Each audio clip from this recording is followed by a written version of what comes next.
Muling nanindigan ang Malacanang na nakatutok si Pangulong Ferdinand R. Marcos Jr. sa pagsisilbi sa mga Pilipino at hindi sa issue ng impeachment.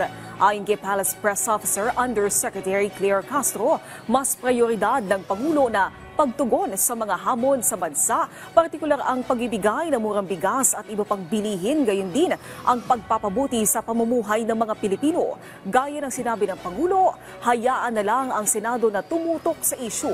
Wala rin umanong magiging epekto sa Pangulo sakaling ma-dismiss ang impeachment case laban kay Vice President Sara Duterte.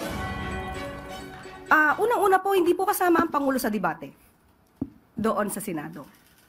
Makikita po ng taong bayan kung sino po ba kaya ang sumusunod sa procedure or sino ang naglalaro sa procedure para makaiwas o para maituloy ang impeachment trial.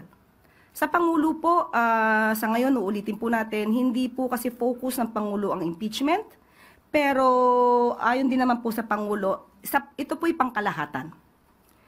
Kailangan din po talaga ng transparency, accountability sa lahat ng public servants. Hindi lamang po sa usaping impeachment trial. So pag sinabi po ng Pangulo na proseso, dapat sundin ang batas, dapat sundin ang konstitusyon. Huwag paglaruan ang mga procedure.